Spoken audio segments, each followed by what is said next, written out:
est-ce que de la façon dont l'histoire s'est déroulée jusqu'aujourd'hui, avons-nous été considérés comme des hommes, grand H? Avons-nous été toujours considérés comme des êtres humains, différents des animaux? Non. La réponse est non. Elle est non parce que dans l'évolution de l'histoire, tout en ignorant ou en donnant l'impression de ne pas reconnaître que l'Afrique est le berceau de l'humanité, comme on le dit, l'Afrique a été saccagée dans tous ses sens.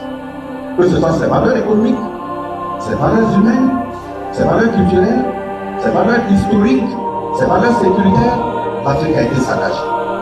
Mais justement pour mieux saccager, je pense que ceux qui ont eu intérêt à saccager en ce sens se sont donné la possibilité de se faire des lois.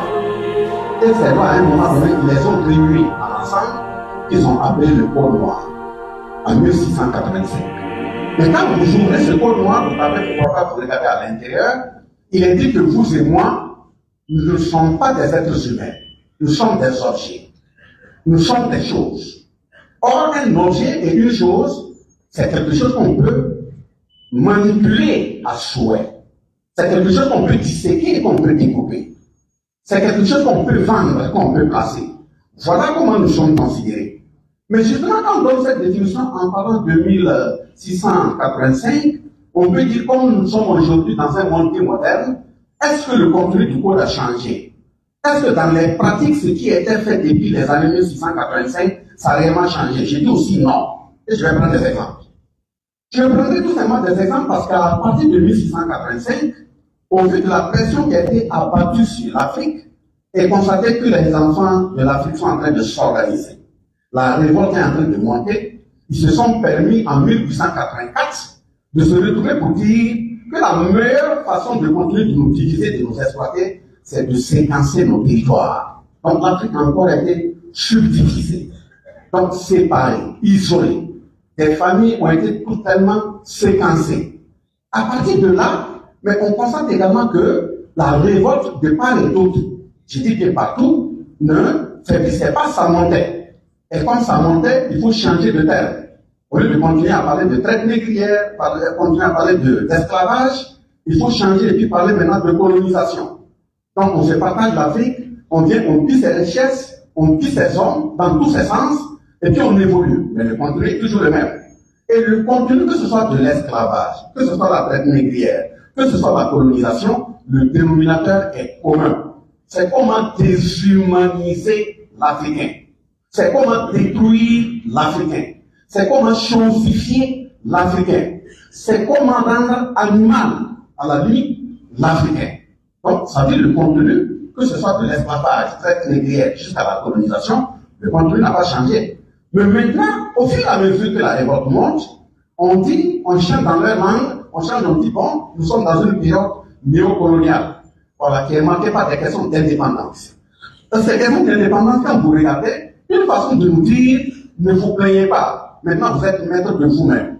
Vous êtes maître de vous-même, et pour vous montrer que vous ne devrez pas vous plaindre, on se fabrique des dates, depuis de l'autre côté des océans, on se promène dans les pays africains pour les distribuer.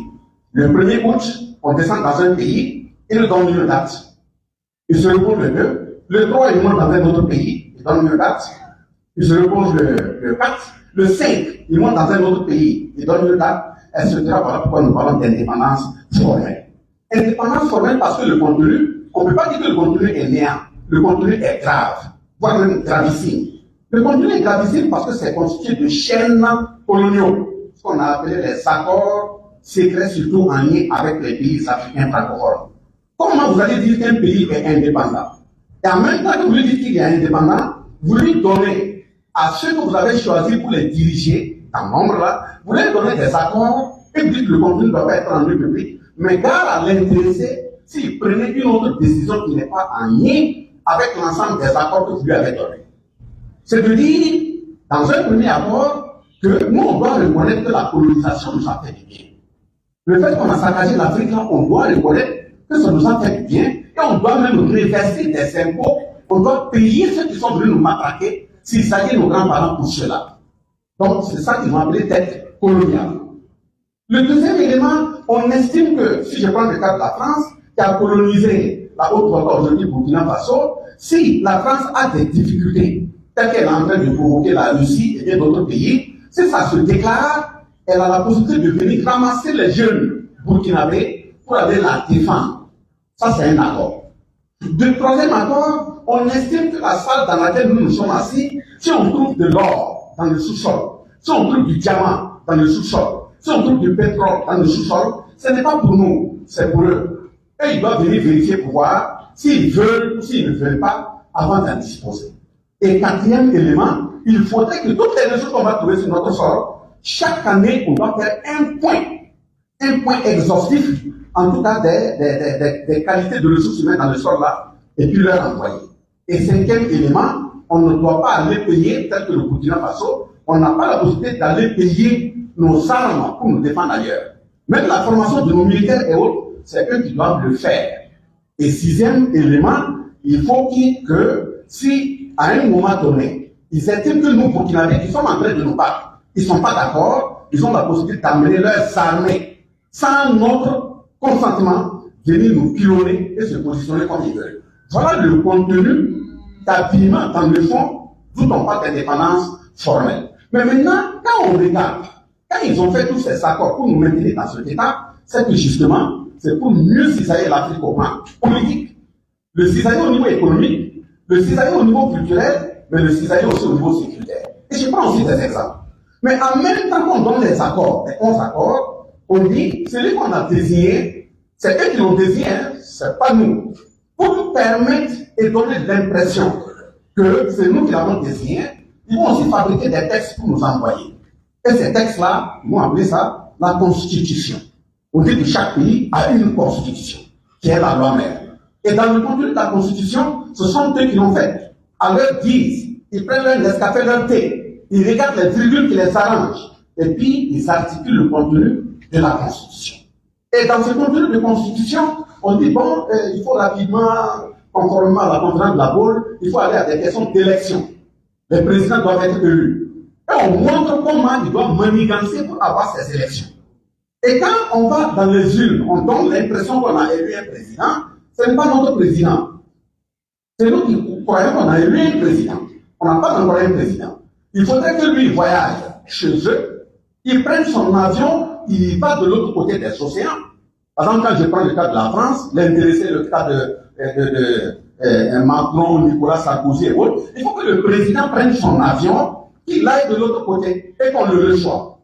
Et quand on le reçoit, ils vont l'amener dans leur chambre culturelle et autres entre griffes, où on va aller poser sur sa tête des coutelas dont la longueur lui-même il ne connaît pas. On met des chiens dont depuis qu'il est né, il n'a jamais entendu. On lui donne des décoctions qu'il voit dont le contenu il ne connaît pas. Et tout ça, on lui demande de jurer. Même s'il doit saccager l'ensemble de son peuple. Il doit tuer 1000, il doit tuer 2000, il doit tuer 3000, il doit prendre l'engagement de servir leur intérêt. Donc c'est quand il a cette validation que on lui donne une liste. On dit, bon, comme on doit te dire au revoir, tu reviens, tu dois venir gérer en notre nom, tiens la liste qui doit composer votre gouvernement. Voilà. Le Premier ministre, le nom est connu. Voilà. Le ministre de la Défense, le nom est connu. Et voilà. Le ministre des Affaires étrangères, le nom est connu. Économie et Finances, le nom est connu. Sécurité, le nom est connu. Et on dit, bon, en fonction des ethnies dans ton pays, quand vous allez arriver, en fonction des religions, en fonction des régions, bon, il faut faire un petit mélange pour donner aux populations que les populations ont des représentants politiques. Justement, quand il va venir, on l'applaudit à l'aéroport, on dit c'est notre président. Il ne répond pas bien. Mais on lui dit clairement, quand le cas d'élection, si tu perds les élections, mais c'est nous qui allons venir avec notre armée, dès lors que tu fais ce que nous voulons, on va venir te maintenir en place. Ne crée rien. L'essentiel est que tout ce que tu fais, il faut que ce soit ce que nous te dictons. Et justement pour suivre tout ce qu'ils font, pour pouvoir suivre et t'interpeller, voir agir, il dit le jour où tu vas réunir ton gouvernement pour travailler là, il ne t'appartient pas de choisir le jour. C'est nous qui choisissons le jour. Et ils choisissent le jour et l'heure. L'ordre du jour du gouvernement doit leur être envoyé. Ils doivent analyser l'ensemble des points. Les points qui ne les arrangent pas, ils disent bon, mettez ça de côté. Les points sur lesquels ils sont prêts, vous analysez, et quand vous finissez, vous leur faites correctement le point pour dire voilà les décisions qui ont été prises. Si vous avez l'autorisation de mettre en œuvre,